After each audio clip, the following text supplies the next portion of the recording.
Good evening. We are here, and once again, it is our great pleasure to be in your reality. And as we are fond of saying, oh, what a reality it is. So we welcome you all from north, south, east, west, all around the world. And we are broadcasting today on Holy Easter Saturday. It is the 30th of March, 2024. As you are learning, time flies. And so just 10 days ago or so, the 19th or 20th of March, you had the spring equinox. In the northern hemisphere, of course, that is the area north of the equator. South of the equator, the seasons are completely opposite. So south of the equator, it is moving in 10 days ago to the autumn season. And there will be an approaching to less light and longer evenings, times of darkness, and everything is reversed beneath from one side of the equator to the other. Just to remind you of these things, because we've learned from scuttlebutt and people discussing things that they no longer teach you about where you are, your own geography, how geography creates a certain environment and where you live and all of this. They are purposely indoctrinating peoples in schools and, let's say, getting you so confused that you don't know up from down, right from left, and where you are on the magnificent blue swirling orb of Earth. And this is where you are. So, we're reminiscing a bit and getting you in the mood. And what is the mood of this class? We have a guest with us, and it is Mr. Khan. And so we'll say hello right off the bat there. Welcome, Mr. Khan. Good afternoon, peace. And we are happy to have you here. And Mr. Khan, of course, is our IT man, and he runs the digital empire, so to speak, that has been created to connect all of you to our sessions, the channeled discussions that we have had for many years now. This coming May 18 to be exact, we would have a... what year would it be? It would be... Yes, last year was 35 years. This is 36 years. How time flies. Remember, we don't live in your world. We comment on it. We have to get focused when we talk about it, what day it is, what year it is, how time flies. But we have a commitment to all of you that, may extend quite a number of years yet. And so, one way or another, whether we are banished or cancelled or no longer available to the general public, our vehicle is committed to what she turned out to be a life dedication, to help uplift people, to give you the bigger picture, to have good jokes, to have good parties, to have a good time, but to help you all live without fear. That is something our vehicle has been deeply committed to inspire everyone, to show you how to live without fear, however you want to define it, to learn to be tech-free, not to be committed to all kinds of shoulds and fears of your body or the medical cartel or the academic cartel or politically correct ideologies, as we've said recently, from gender nonsense to climate nonsense to the world's going to end tomorrow afternoon. And a small number of people, fringies, who have lost their minds, have been elevated all over the world into positions of power. It is all under the idea of the DIE movement, the DIE movement. We know we switched the letters there, but it is about helping people die and letting the mentally unstable rule the world for a while. It's not been out of habit for the medically unstable to rule kingdoms, religious areas, locations, geographic locations. But today, you have the ubiquitous, that means everywhere, technology. So a small number of mentally unstable people who have no commitment to humanity or to the grace of living on earth through technology, they can trick you, they can manipulate you.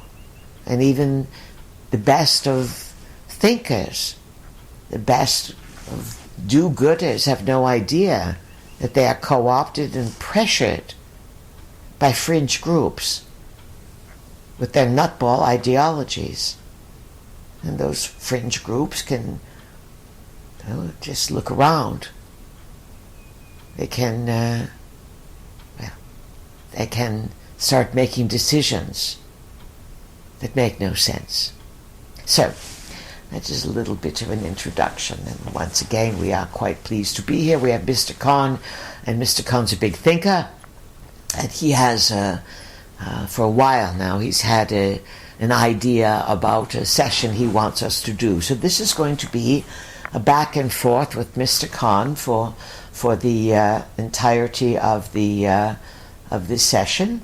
And he will introduce his subject and have questions that he will ask us, and we will play volleyball with the brilliant Mr. Khan, who's quite humble indeed. We like to give him a hard time because he is a good soul. He is like our vehicle of cancer. He's a big thinker.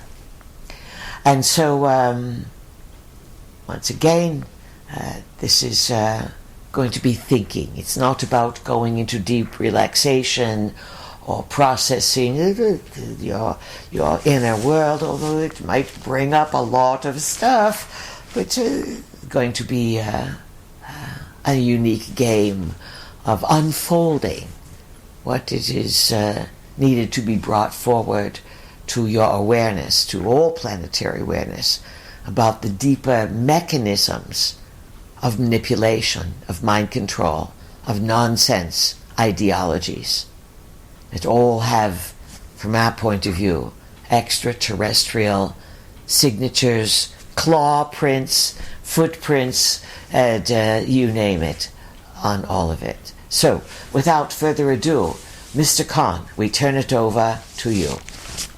Yes, please. Title of our session of discussion will be The Hidden Empire. The Hidden Empire.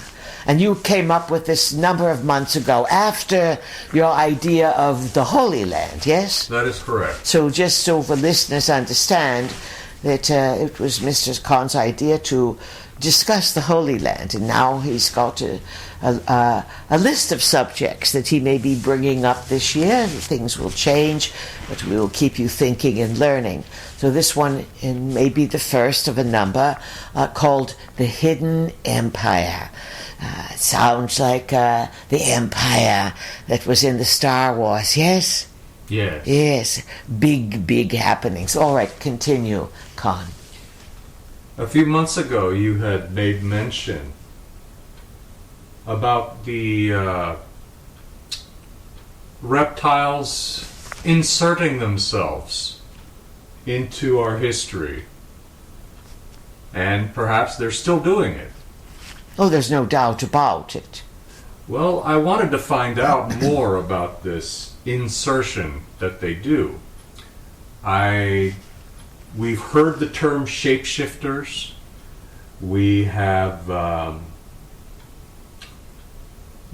oftentimes wondered whether certain people that are known to the public or have been historically prominent we've wondered whether these people were really human. And what I wanted to ask about was the ability of the reptiles to mimic our DNA, to take the human form. Is this something that they have been, an ability that they have been gifted with? Well, that is a very big, deep, and good question. And right away people are listening, they're going, whoa, I better buckle up for this. Yes, people, it's time for all of you to go much deeper. Much, much, much deeper. Because everyone is seeing there's chaos and inexplicable things happening in the world, and as we've said, nonsense ideologies that literally have no rationality to them.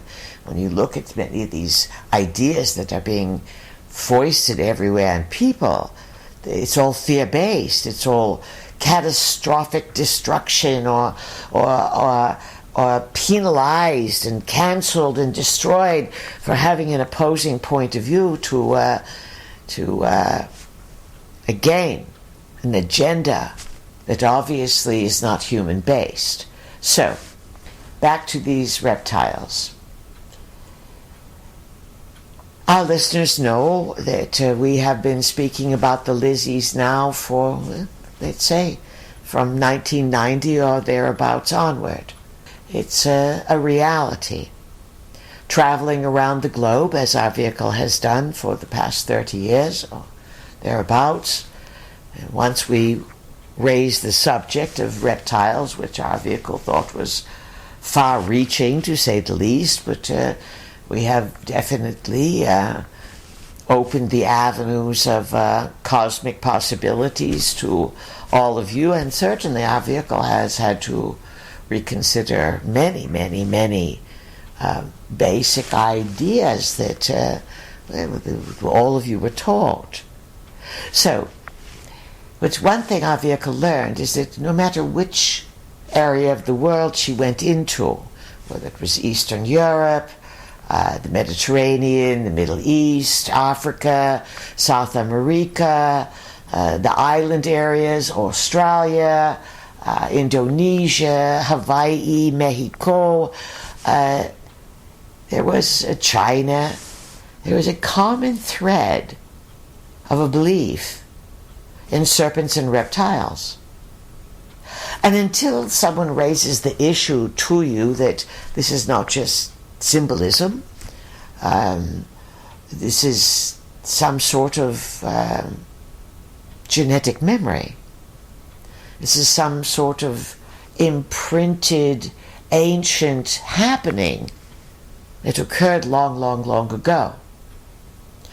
In our discussions over the last year or two or three or perhaps decades, we've talked about how the Anunnaki, those who came from heaven to earth, visited your planet, and they were, by different researchers, particularly R.A. Boulay, Flying Serpents and Dragons, and some others, were believed to be the gods of old, were believed to be reptilian.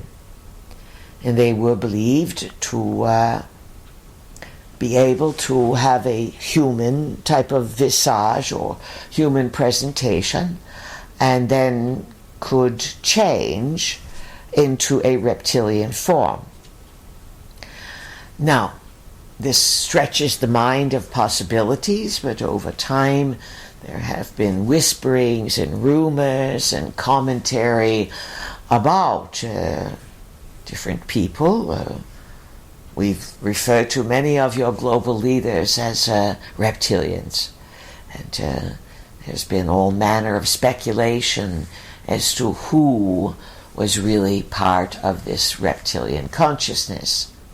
But it's important to understand this ability to be able to shift and show the reptilian form once this reptilian form has taken over a human form, is that these reptiles from long, long ago, as Anunnaki, they were master geneticists. Not all of them, but among the ranks. Enki, his sister Ninhursag, the chief medical officer, a female, part of the Anunnaki line. Ninhursag, queen of the mountain, her area was the Sinai, just to start triggering some memories. She is the one that all of the goddess figures around your planet are modeled after. She is considered to be Ninhursag, the mother of humankind, because she was the chief genetic engineer, located in the area that appears to be the modern birth of civilization, that goes back about 300,000 years ago, when the Anunnaki, those who from heaven to earth came, were pressured into creating, from their point of view, they were pressured into creating workers because their own Anunnaki workers had rebelled.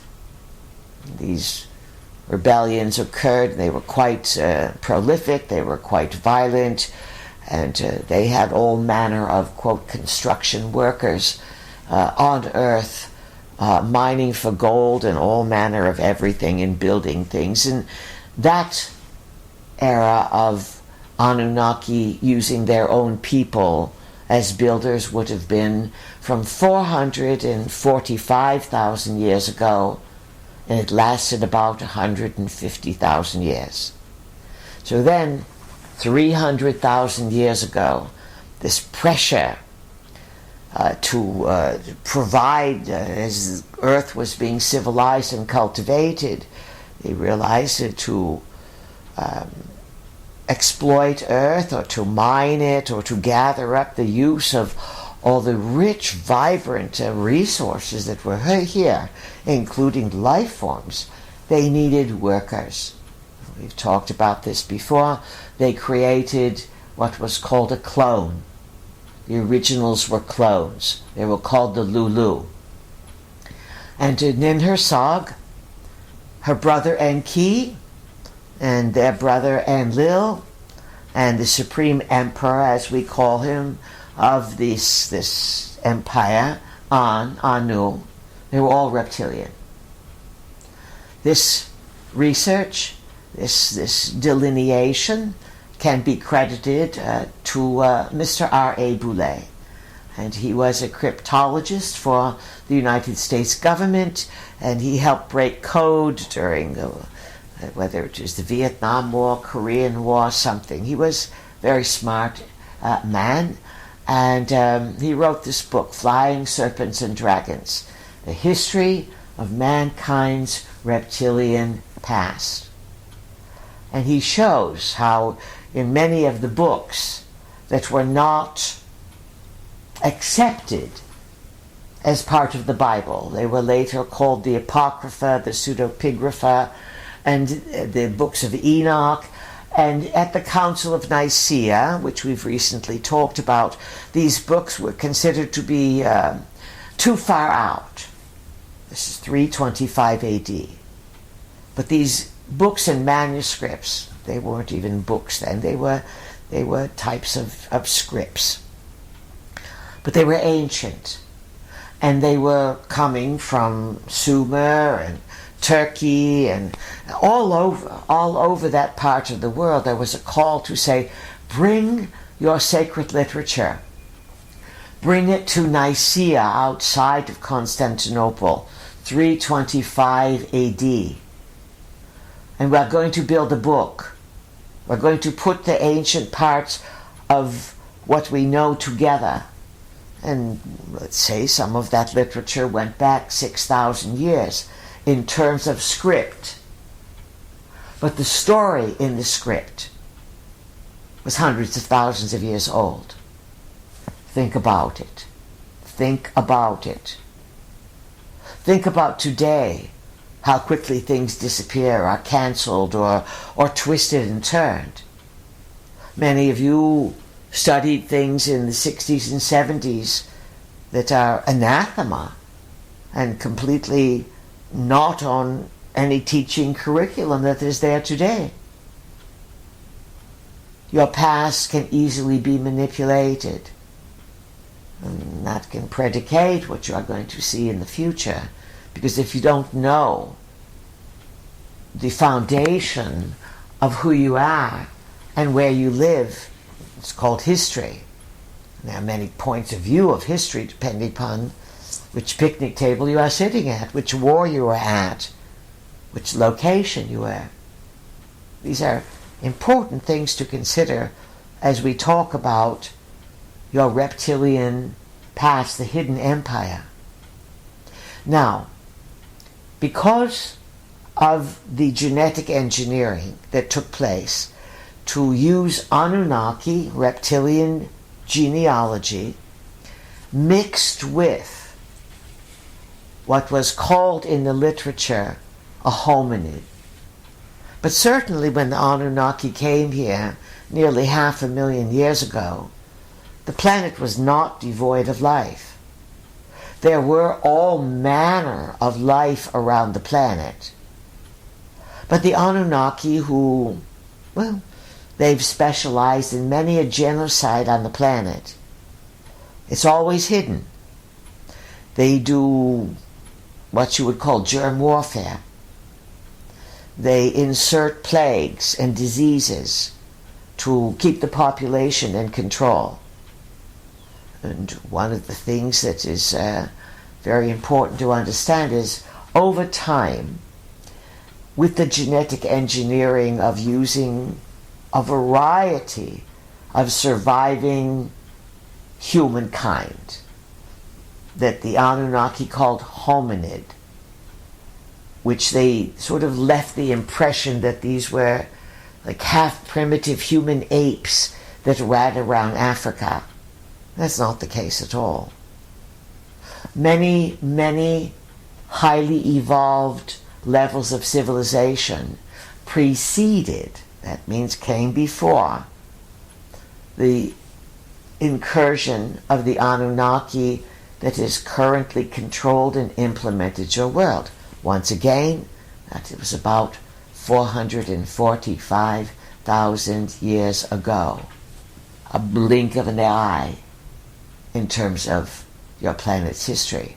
Now, because over time they had to work the DNA, and it took them a good 50,000 years, 25,000 years, to perfect the processes.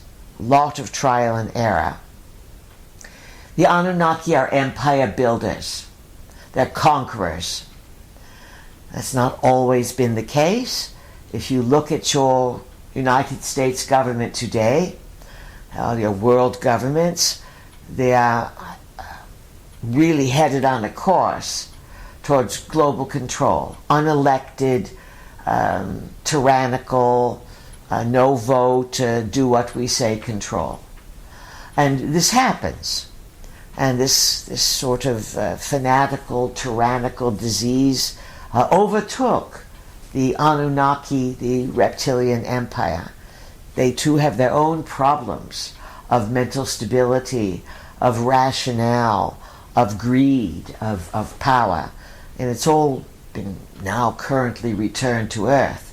That's why you are in the crisis mode. We'll get to that. But because 300,000 years ago, they were able to successfully, finally create a worker. And they tweaked that worker so that that worker would reproduce. And this is the story of Adam and Eve. It is totally symbolic, but it is a cultural memory. It is an attempt to write down an important happening from history of long ago and to pass this happening on down through time.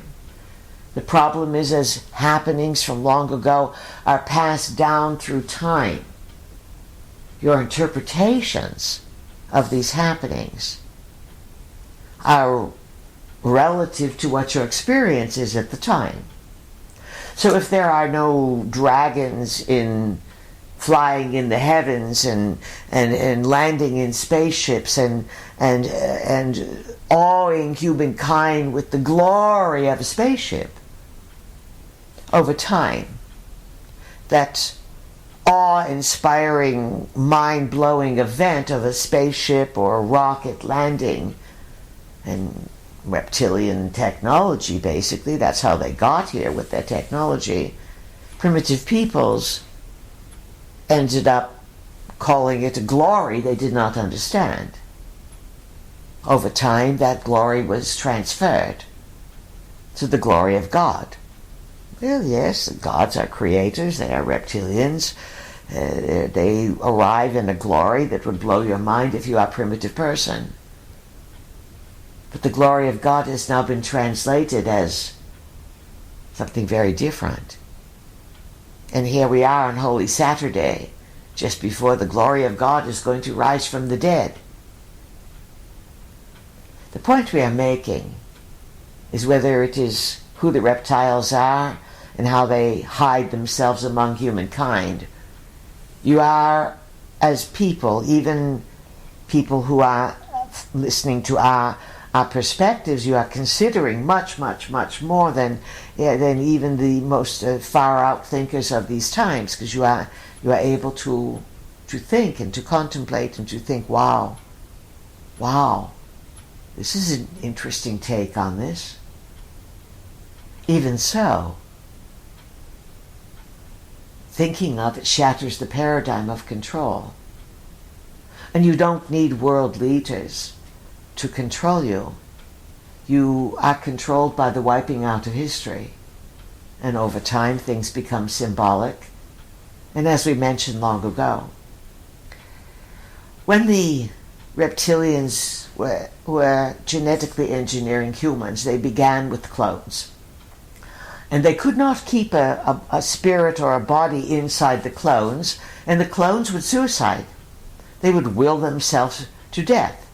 You can look at some ancient depictions from Sumer, art, even if you look to the Greeks, some of them had it, not so much later with the Romans, but Sumer certainly showed in the Egyptians the same people lined up under a much bigger being, showing that they're all made the same way, they're all followers, they're all clones.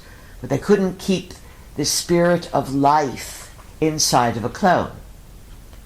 And so they began to experiment, and again the Adam and Eve story led to, some shenanigans, sexual shenanigans, with reptiles, and changing the DNA so that humans could self-replicate. This is one thing the reptilians were terrified of as they genetically engineered and experimented with making a worker. The fear that these beings that they genetically engineered would create would overrun the planet, because they've done it before, and they have seen that life forms, whether it is bunny rabbits that at one time took over Australia, whether it is cockroaches that take over the Caribbean and the South, pestilence can arise, whether it is pestilence that destroys or too much of a life form. You've had grasshopper invasions where they just move across all over Asia, and they eat all the crops. So the Anunnaki understood this, at least the scientifics, of which there were very few in number. It's not as they were all brilliant. There was very few. But again, that is why they were considered to be gods.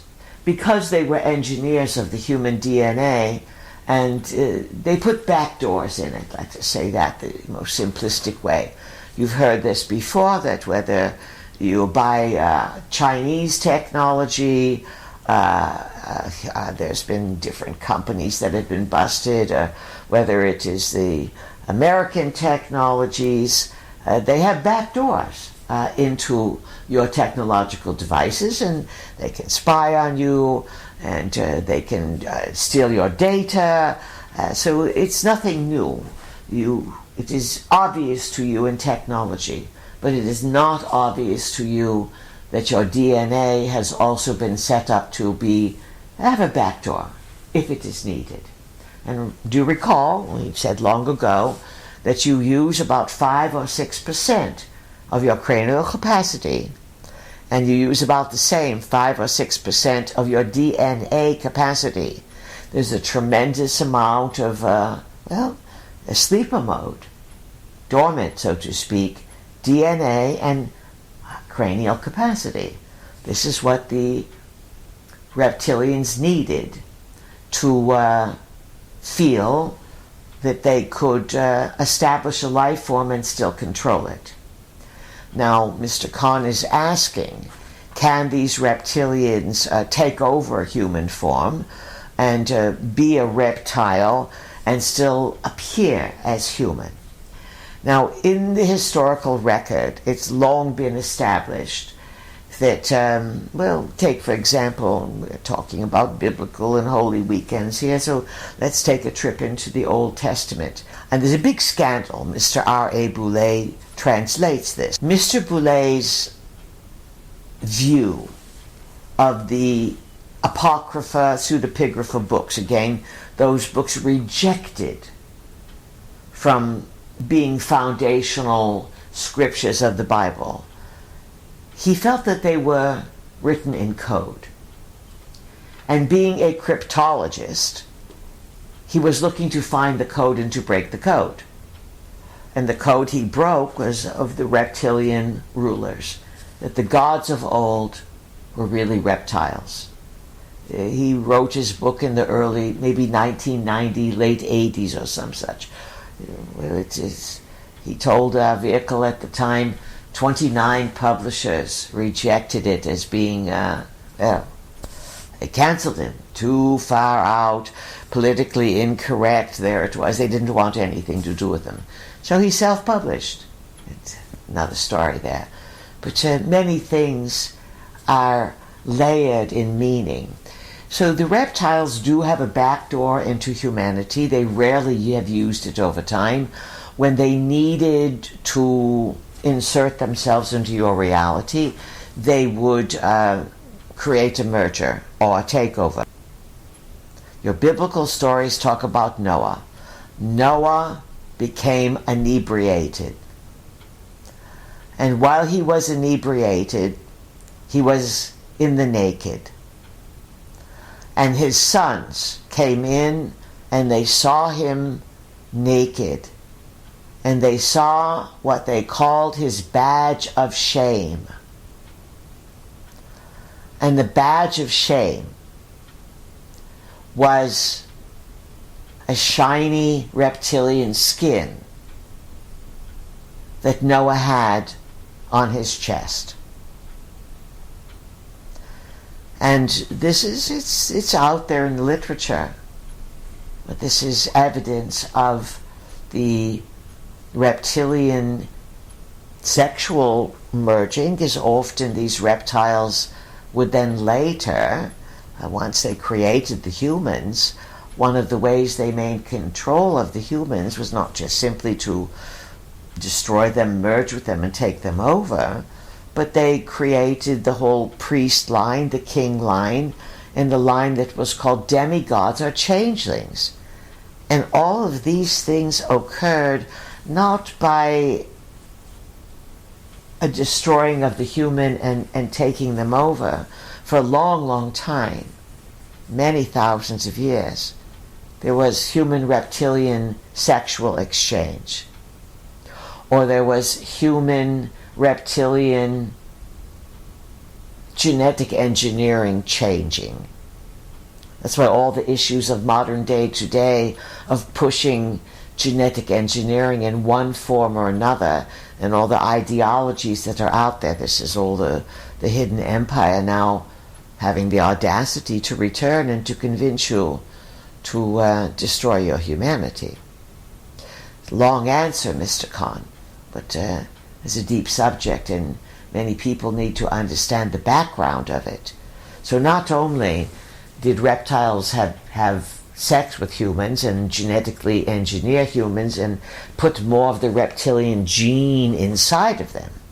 But in order to make these people the rulers and the priests, so that there would be a deep telepathy between the human and the reptile, and this telepathic link would really create an instruction for how the city-state rulers, perhaps in ancient Sumer, that were part god and part human, how they would rule. The further humans moved towards modern time, the less the reptilian influence on the sexual genetic engineering level. Many things stopped with the flood. Now 13,000 years later, you are in half of a great year cycle, a full moon, to when that new beginning began. And now you are once again dealing with the hidden empire, attempting to invert and reverse everything on the planet, and it is creating fear, chaos, and extreme mental instability, while certain people carry out these ideologies because they're afraid, they have no faith in a higher power, and they can no longer think for themselves. It's a lot to think about. All right, Mr. Khan, we hit the ball to your end of the court. Well, Pease, you had mentioned the junk DNA. The junk DNA, yes, long ago from Bringers. Yes. And makes more sense now, does it not? Absolutely. Your scientifics, they named it junk DNA. We did not. Whoever it was that found the DNA double helix spiral, they found all this unconnected DNA, and they did not know what it was for, because who could imagine that reptiles had dismantled humans and their own DNA to make 2 strands instead of 12, because 12 is their signature, and then unplugged a large majority of it. And your scientifics, in their own ignorance, if you've never seen a plane, then flying is impossible. If you've never understood what's going on, you call it junk. And that prevailed until people began to attempt to decode the DNA. Well, in Bringers of the Dawn, we were told that the original human, this is prior to the Adam and Eve story.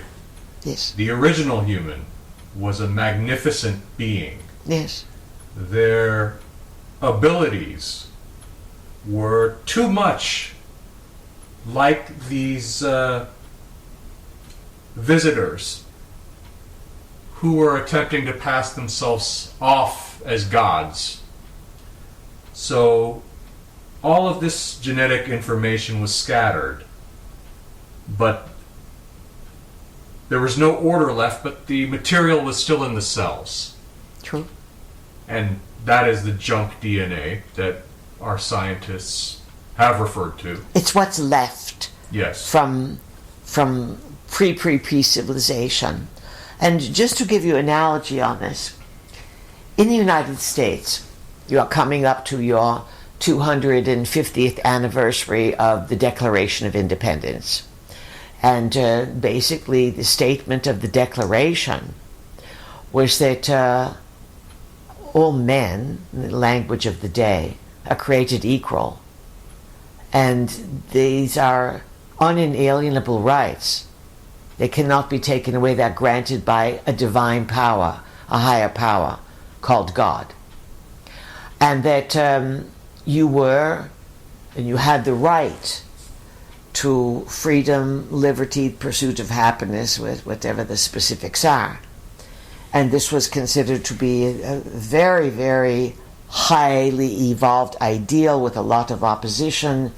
And so today you have all manner of forces that not only do not respect this inalienable right that you are God-given and free and equal, but they want to destroy a constitution that 15 years followed this declaration.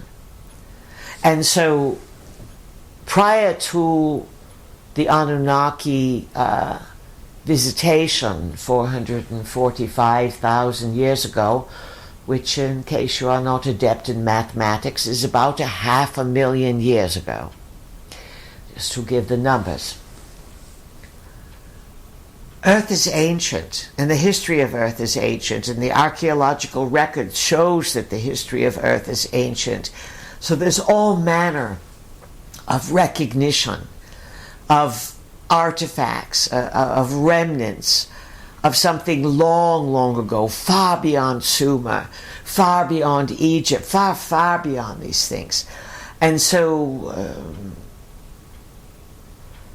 the empire, or the life forms that existed on Earth, had a certain ideal. And they lived that ideal for a while. Just as your founding fathers in the U.S. had an ideal 250 years ago. But other forces can move in. And those forces are part of the dynamics of existence. And here, short 250 years later, nothing compared to the Roman Empire or the Greeks or the Sumers. But here it is. You have a perverse insertion of leaders that want to destroy everything that you have worked forward to have as a right.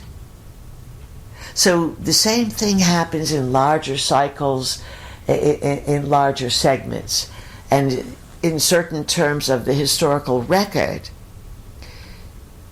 You are not just cleaning up dark forces that have entered the modern era in the USA or the European Union or Asia, Australia, South America, all the places. It's you are dealing with the return, so to speak, the hidden return of a small faction of reptilian consciousness that now has a back door into humankind, and they don't necessarily reproduce with you. They just take you over. That's the difference. That's the difference. And this takeover has been going on for merging, taking over people without putting the DNA in there. Probably the last 4,000 years. Ever since the nuclear war among the Anunnaki, where they fought each other in 2024 BCE. Yes. So reverse from now. After that nuclear war, it was said that the evil winds came, and it was reported that the Anunnaki fled the planet. They could not survive the radioactive materials of their own nuclear weapons, which we can be truthful to say to you were far, far, far more impactful and powerful than the nuclear devices you have today. Everything that you have nuclear on the planet has been telepathed to you or given to you or inspired to you by the hidden empire. The reptilian forces that want to they want to control Earth, and they want to turn the environment and the entire biosphere. That's the best word we can use. They want to transform this biosphere so that it is more to their liking. And as we like to remind you, 300 years to you is 300 years. To the Anunnaki, it's the blink of an eye. In their cycle of time, 300 years is like 1 month. Remember it. To you, Mr. Khan. Would it be safe to say that many of our world leaders, or people that we see in the media who have a great deal of influence in the world and the decisions that are made, is it safe to say that many or some of those people may well be replacements. Replacements of what manner? They may not be human beings. They may be reptiles that have taken on the human form. Yes, now this is true, but the reptiles have their own problems with control.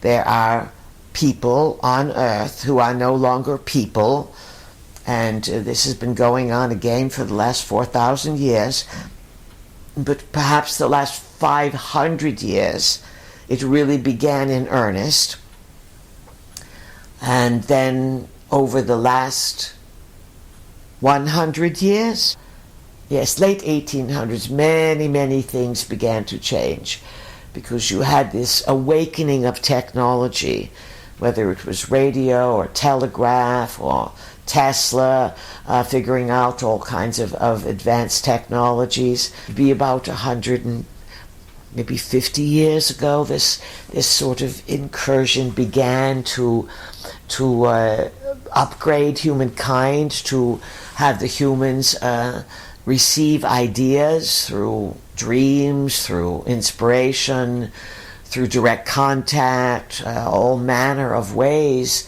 in which humans can be merged and or possessed and taken over. Again, two different things. Merging is you are in charge. Possession is you lose control. And so you are highly possessible, you are highly mergeable, and many of you are so afraid of your body that you don't know if you are in it or not, but that's another subject. After the Civil War in the USA, after the 1860s, kaboom, many things began to change. And if too many reptiles took over humans, they only fight amongst themselves and they destroy each other. So after a while, they found themselves in the 20s, 30s, 40s, and the Nazi era, before and after World War II, they were all fighting one another. And even if a reptile did merge and take someone over, like a Henry Kissinger, for example, there was a lot of discord, and there always has been a tremendous amount of discord among the reptilian family of Anu. Prior reptilian families, which go back millions and millions and even billions of years, were not as mentally unstable as the current Anunnaki. This is important to remember, because as they are getting more bonkers, they are making things on the planet more bonkers. Just to remember that. Reptilians are not, quote, bad. They are a species of consciousness. Just as are all humans bad? No, but in today's world, you have a tremendous amount of people in, basically they want power and greed. So you have the bad element of humans who are easily possessed or taken over, but more than that.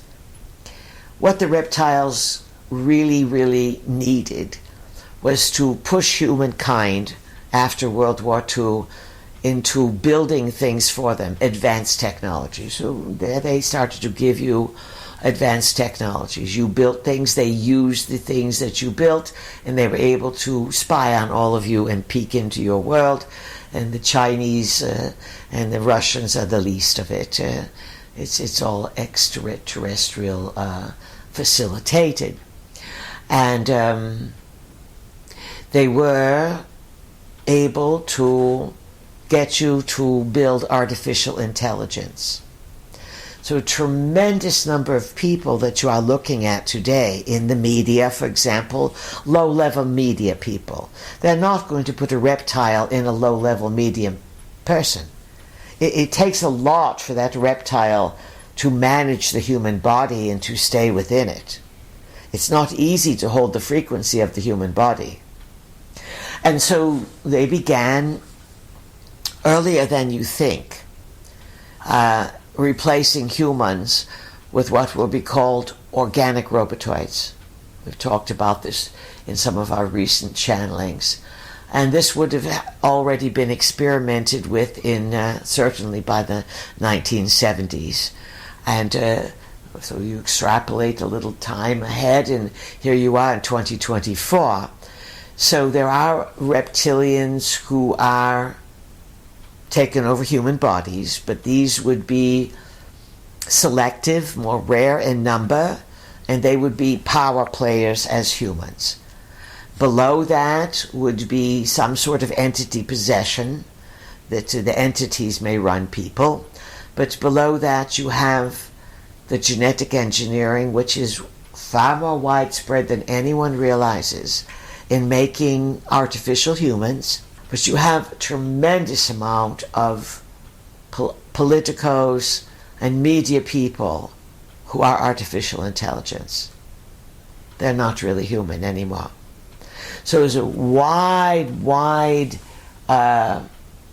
panorama, a wide agenda, a wide menu of artificial or not really true-born humans that are running the policies and the agenda of today, and they only do it. They're a small number, and all of them have problems. They all have health problems, mental problems. They're all sick because you are fooling around with biology. When you do that, it does not work. But they have the voice. And sometimes they start off as a human, regular good meaning human, and then after a while they can be possessed, they can have a part-time reptile, or they can literally be a machine, a biological cyborg. Again, it's far more prevalent than anyone realizes.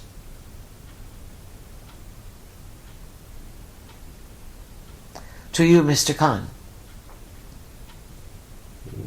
What abilities did these original humans that were encountered by these visitors, what abilities did they have that these visitors found so threatening that they felt the need to rearrange their DNA? It's quite basic, and some cultures still have this, but they would be more indigenous cultures, cultures that lived close to the land but had a solid respect for earth and morality. What some of the ancients of long ago had, and some of them were gigantic in stature.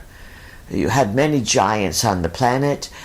You've had a wide variety of types of humans, even far beyond the genetic experimentation of the Anunnaki. Because prior to being called Anunnaki, they would have been called by the name of their emperor. So many names that are lost in antiquity. But what some of the ancient dwellers of Earth had in prevalent that the modern invaders felt threatened by and did not like, they had a deep reciprocity, a psychic attunement with the cosmos and their own environment. The inner Earth, the Earth's surface, the cosmos, they were psychic beyond what you can imagine.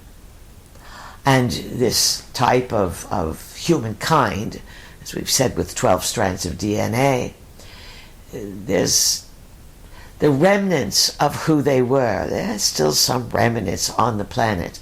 As we've suggested, the area of Africa, parts of Russia today, and some of the larger land masses have records that are buried beneath the ground. And native people, indigenous people all over the planet, their culture, their tradition trained them. Just a few now, not the whole mass, but a few were initiated to be keepers of time, keepers of the secrets.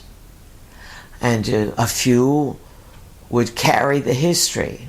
They would be led to a secret opening that went inside the earth. But even those who kept these secrets and passed them on to someone in the culture who had a sign, or perhaps there was a descendant in the same ancestral lineage. But so often some of these ancient keepers, they had no one to pass the story on to. And so much was forgotten. And even if there was someone to pass the story on to and to take them through portals and mini black holes, and to learn how to do certain hand gesticulations, or to go out under a certain full moon or at a particular time of year. This is all important things. This is not hocus pocus mumbo jumbo. There's order in the cosmos. There's order in Earth. And your ancients, your predecessors from so long ago, they're erased in time. They understood this order. They operated in simpatico with that order. They did not need to build skyscrapers. They did not need to conquer. It was the glory of living, of having a life in those terms. But there was a deeper meaning, a connection, and a purpose that so many people today are completely, they're out of touch with it. They don't know the basics.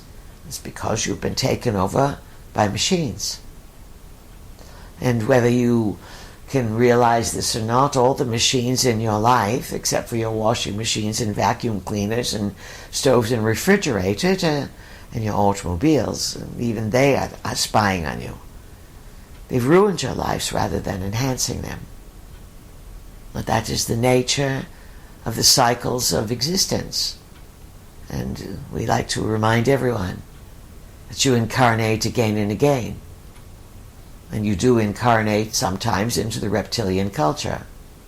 You incarnate all over the cosmos, not just here on Earth. Please continue. Are these Anunnaki, are they capable of feeling emotions such as love and empathy? Or are they so damaged that these are foreign emotions for them to feel, that they wouldn't really understand what it is? Is it everything they do driven by the acquisition of power and control? This batch, or this current version of the reptilian empire, again, which is billions of years old, it's all over the cosmos, it's ancient. And different reptilian versions of the reptilian family would be located in different star systems. And so there's the North Star, there's a portal at the belt of Orion. These Anunnaki, basically their home base is Nibiru, the 12th planet, again with a 3,600-year orbit, but their planet brings them into your solar system. Some of these reptilians dwell in different what you call constellations. And it was the Anunnaki, the current batch of 500,000 years, who explored the constellations from Earth and from the moon. And of course they set up the zodiac and the passage of time, and they taught you how to read about the cosmos. And they would focus on various, out of all the stars out there, they made pictures, and they focused on certain groups, and they said, well, this is a group, and this is a group. But you today could redo the cosmos and say, well, let's just change all the groups. But they left this to you from ancient times, and they focused on where different reptilian civilizations were in the cosmos. Not every constellation was focused on a reptilian empire, but many constellations, it counted the 1 through 12, which is the Anunnaki signature, 12 signs of the zodiac, just as the Chinese have the 12 signs of their cycle, of the Chinese cycle. And to remind all of you, you are in the year of the dragon. Yes, Fly high for freedom, friends. So the Anunnaki have established many, many interpretations of your reality that were not the same interpretations, perhaps, of the earlier humans. It is important to understand that civilizations, all manner, dark ones, light ones, highly evolved, or those who fall into deprecation, they all have a season. And they attract the souls and the beings who want to play or to learn in that season.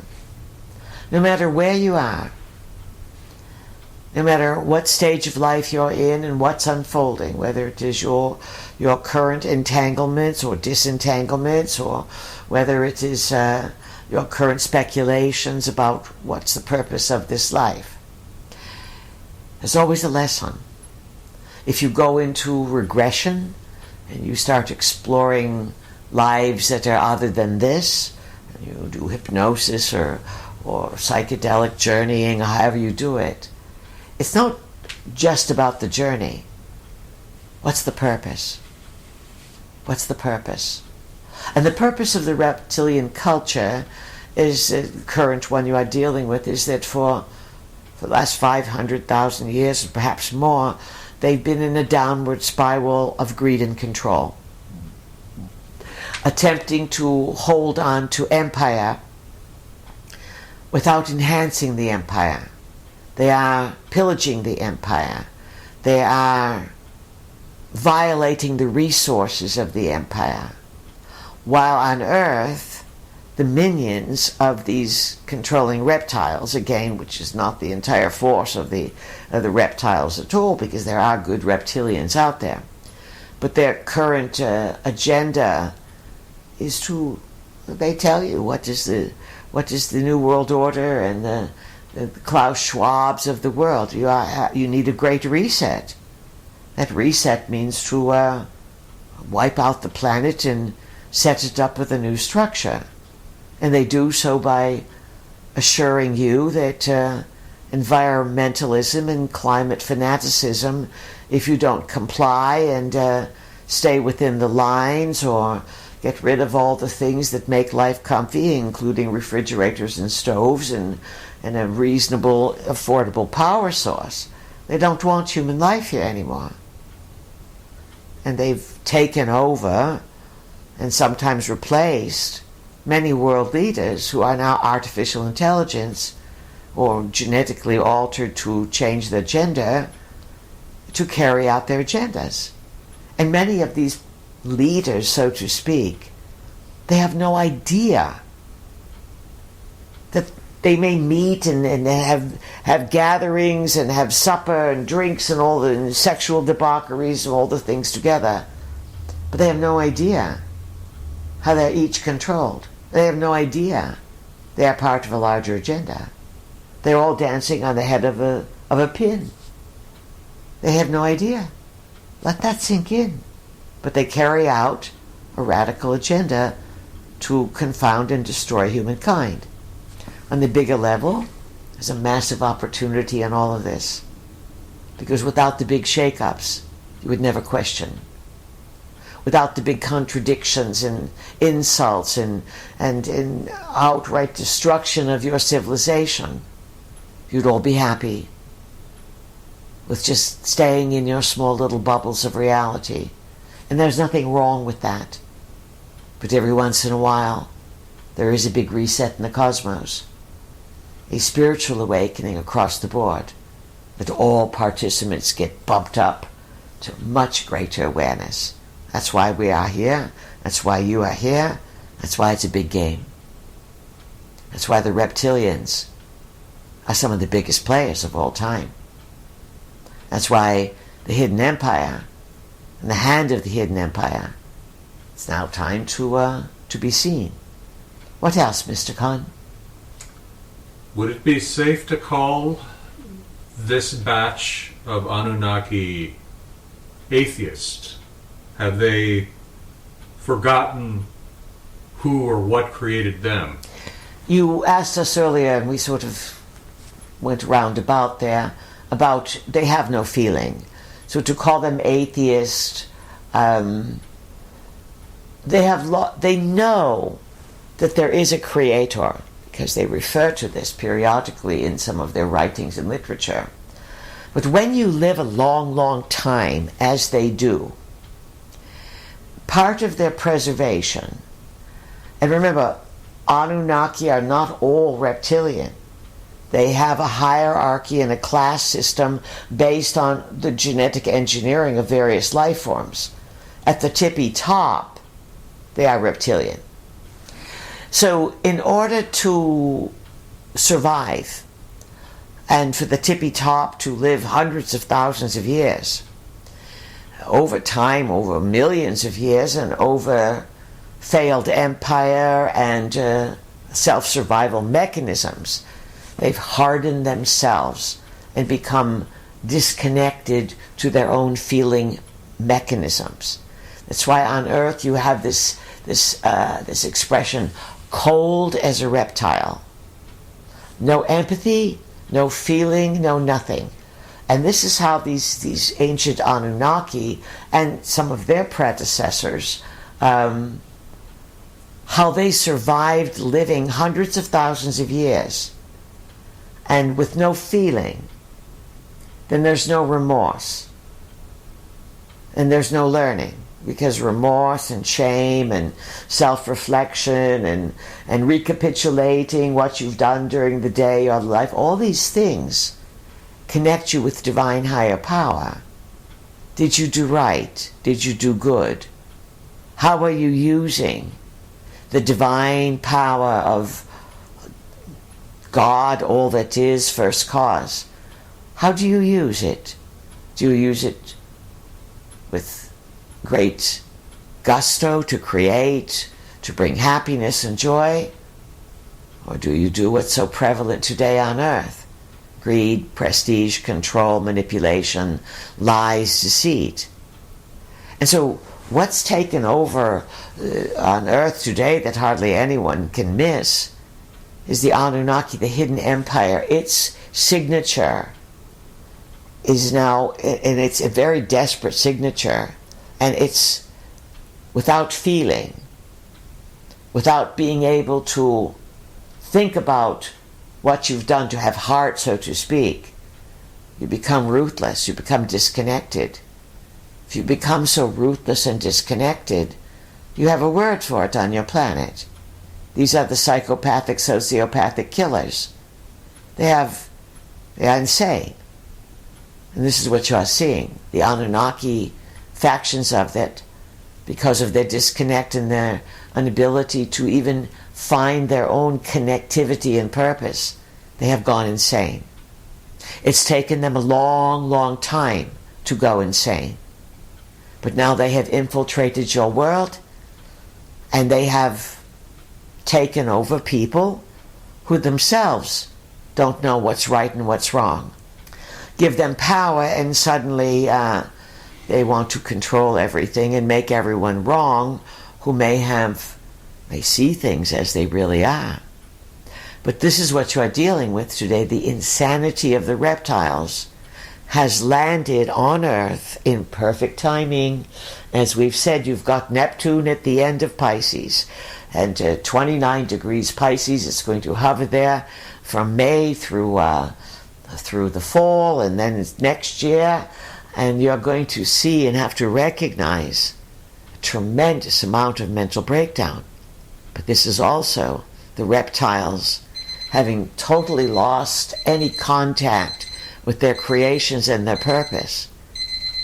When people lose contact and they go insane, you know what happens. They do crazier and crazy stuff. Pisces, a sign of Pisces, is the 12th sign of the zodiac, is a sign of the end, the completion.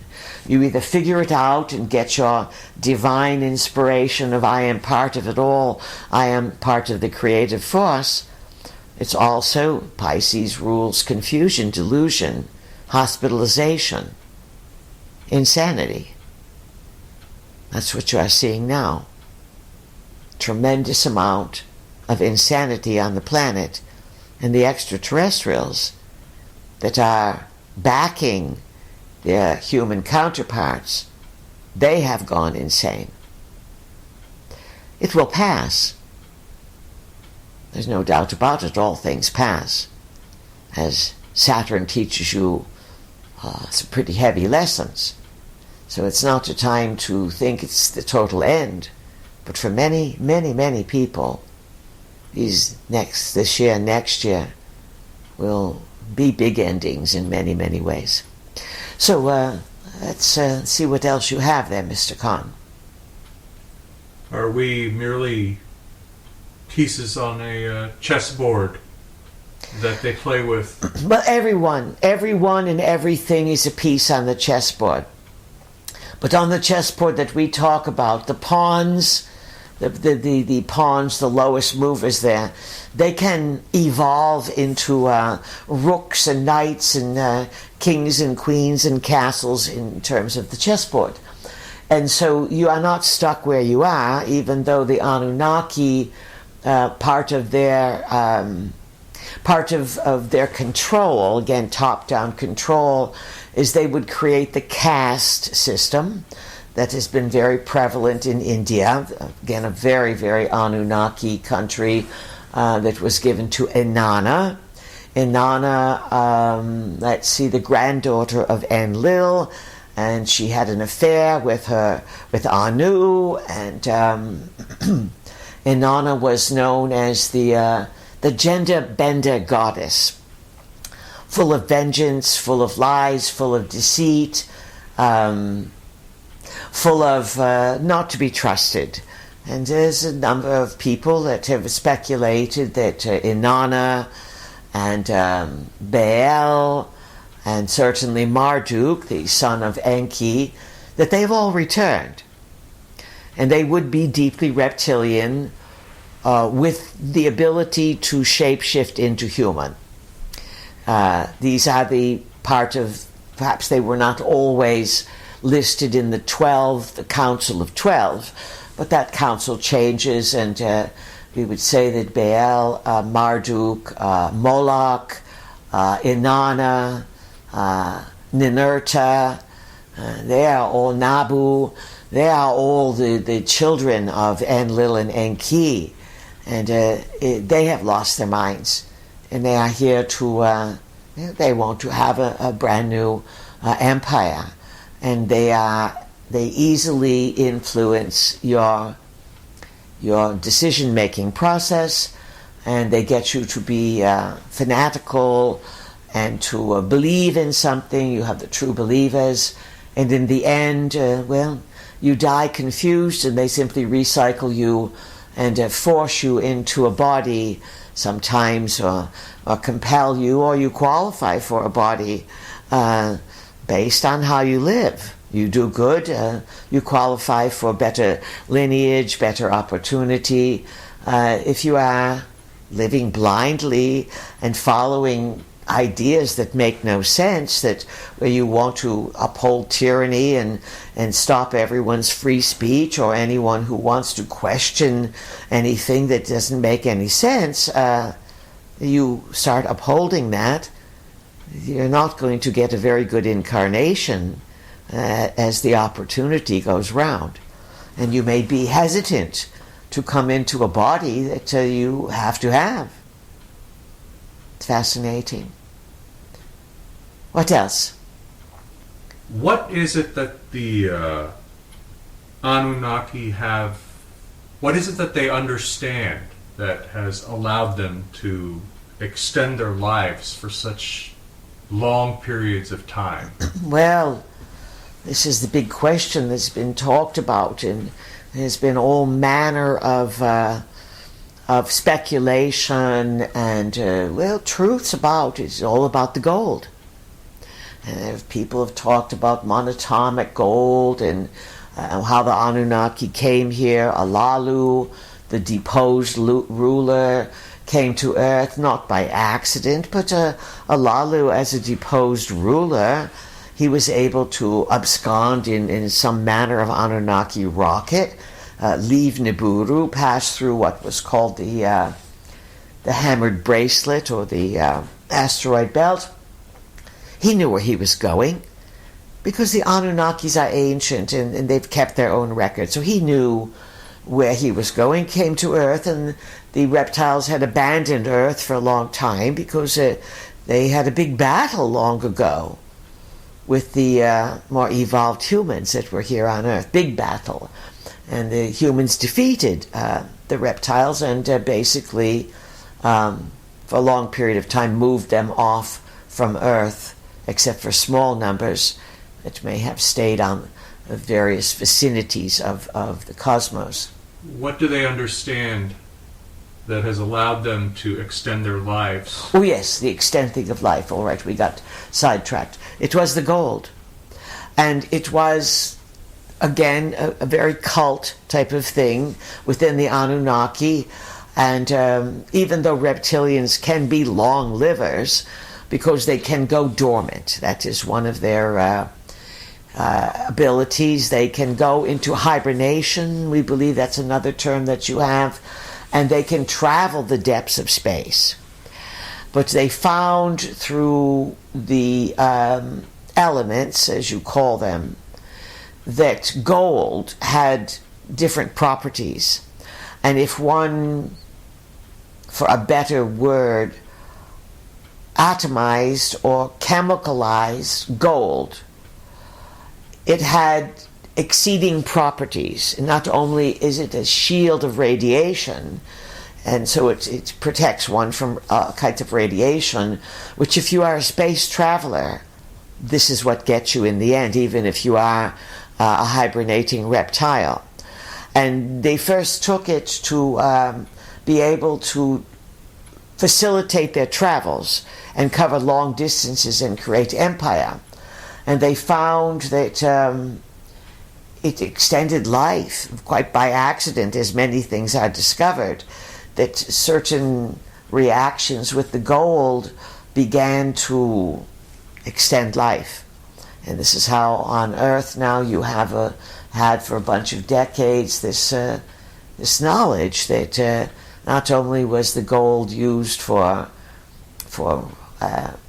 multiple purposes, but also that ingesting it could extend life. But we'll tell you right now, don't go sucking on nuggets of gold, friends, or thinking that someone's going to sell you gold on the black market or on the legitimate market and this is going to extend your life.